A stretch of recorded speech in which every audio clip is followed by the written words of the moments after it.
അടുത്തിരിക്കുന്ന നികേഷ് കുമാറിൻ്റെ കാര്യം പറയാം. നികേഷ് കുമാർ പറഞ്ഞ കാര്യം പറയാം. മിനിഞ്ഞാന്ന് ഇലക്ഷൻ റിസൾട്ട് വരുന്നതിൻ്റെ ദിവസം പറഞ്ഞ എത്രയാണ്? തലേ ദിവസം പറഞ്ഞാൽ എന്താണെന്നറിയോ? എനിക്ക് 240 സീറ്റിൽ ഒരു സീറ്റ് കൂടിയിട്ടുണ്ടെങ്കിൽ അല്ലെങ്കിൽ കുറഞ്ഞിട്ടുണ്ടെങ്കിൽ ഞാൻ ഈ സംവിധാനം നിർത്തി പോകുന്ന എന്നോട് പറഞ്ഞത് ഇവിടുന്ന്. അതിൽ വേറൊരു കാര്യം പറഞ്ഞെന്തറിയോ? ഇലക്ഷൻ ഈ പറഞ്ഞ വോട്ടിംഗ് മെഷീനെ ഞാൻ വിശ്വസിക്കില്ല എന്ന് പറഞ്ഞത്. ഇത് നമ്മൾ ഓരോ സംവിധാനങ്ങളും ഇഴകേറി പരിശോധിച്ച് പറഞ്ഞതാണ്. അല്ലാതെ എല്ലാവരും പറഞ്ഞതുപോലെ നമ്മളിങ്ങനെ വട്ടമേശ സമ്മേളനം നടത്തി പറഞ്ഞ കാര്യമേ അല്ല.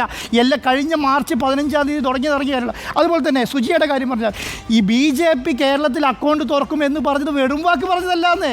സുജിയെ പറഞ്ഞത് എന്താണ്? കേരളത്തിൽ BJP അക്കൗണ്ട് തുറക്കും, സുരേഷ് ഗോപി ജയിക്കും. കേരളത്തിൽ ഒരു മാധ്യമപ്രവർത്തകയും ഈ കാര്യം പറഞ്ഞിട്ടില്ല എന്നുള്ളത്. സുരേഷ് ഗോപി BJP അക്കൗണ്ട് തുറക്കും എന്നിവിടെ പറഞ്ഞിട്ടില്ല. നമ്മൾ ഓരോരുത്തരും നടത്തിയ വിശകലനം എന്ന് പറയുന്നത് ഇഴകീറി പരിശോധിച്ചതാണ്. ഞാൻ അരുൺകുമാറിൻ്റെ ഒരു കാര്യം പറയാം. അരുൺകുമാർ എനിക്ക് തോന്നുന്നു എല്ലാ മീറ്റ് എഡിറ്റേഴ്സിൻ്റെ ഒരു 80% അതിന് ലീഡ് ചെയ്ത ആൾ അരുൺകുമാറാണ്. അരുൺകുമാർ എങ്ങനെയായിരുന്നു എപ്പോഴും പറഞ്ഞിട്ടുള്ളത്? ഇന്ത്യ മുന്നണി ജയിക്കാനുള്ള ഓരോ കാര്യങ്ങൾ അക്കമിട്ട് പറഞ്ഞുകൊണ്ടിരിക്കുകയായിരുന്നു. ഓരോ കാര്യങ്ങളും അരുൺകുമാർ പറഞ്ഞ എന്താണ്? കേവല ഭൂരിപക്ഷം നേടില്ല, BJP കേവല ഭൂരിപക്ഷം നേടില്ല. അതുപോലെ NDA മുന്നണി കേവല ഭൂരിപക്ഷം നേടാൻ വളരെ സാധ്യത കുറവാണ്. ഉണ്ടെങ്കിൽ തന്നെ എന്താണ്? വളരെ മൈനോറിറ്റി 5-10 സീറ്റിൻ്റെ വ്യത്യാസത്തിൽ മാത്രമായിരിക്കും. എവിടെയാണ് നിൽക്കുന്നത്?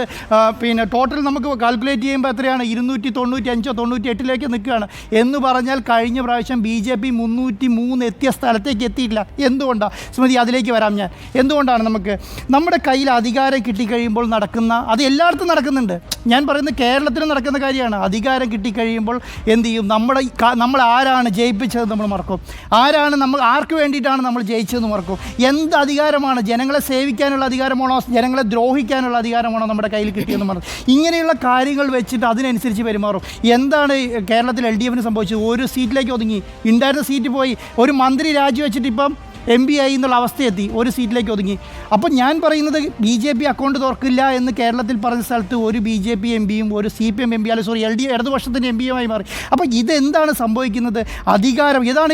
ആൻറ്റി ഇൻക്യുംബൻസി വർക്ക് ചെയ്യുന്നതിൻ്റെ ഒരു ശൈലി നമ്മൾ മനസ്സിലാക്കുകയാണ്. എങ്ങനെയാണ് ആൻറ്റി ഇൻക്യുംബൻസി വർക്ക് ചെയ്യുന്നത്? കാരണം 4 ലക്ഷത്തി 5 ലക്ഷത്തിലധികം വോട്ട് കിട്ടിയ നരേന്ദ്രമോദി 1-1.5 ലക്ഷത്തിലേക്ക് ഒതുങ്ങി എന്ന് നമ്മൾ മനസ്സിലാക്കണം. പക്ഷേ ഞാനിത് പറയാൻ കാരണം എന്ന് പറയുന്നത് റിപ്പോർട്ടർ TVയുടെ ഇപ്പോഴത്തെ ഒരു സ്ട്രെങ്ത്. കാരണം എനിക്ക് തോന്നുന്നു റിപ്പോർട്ടർ TV ആണ് നമ്മുടെ കേരള മാധ്യമത്തിൽ തന്നെ ഇലക്ഷൻ ബുള്ളറ്റിനുകളും ഇലക്ഷൻ പ്രോഗ്രാമിലും എല്ലാം ലീഡ് ചെയ്ത് പോകുന്നത് കഴിഞ്ഞ 3 ദിവസമായി നമ്മൾ കണ്ടുകൊണ്ടിരിക്കുകയാണ്. അപ്പോൾ എല്ലാ പ്രോഗ്രാമിലും ലീഡ് ചെയ്യുന്നതിന് കാര്യം എന്താണ്? നമ്മൾ കൃത്യമായി അതിനെ വിശകലനം ചെയ്തു.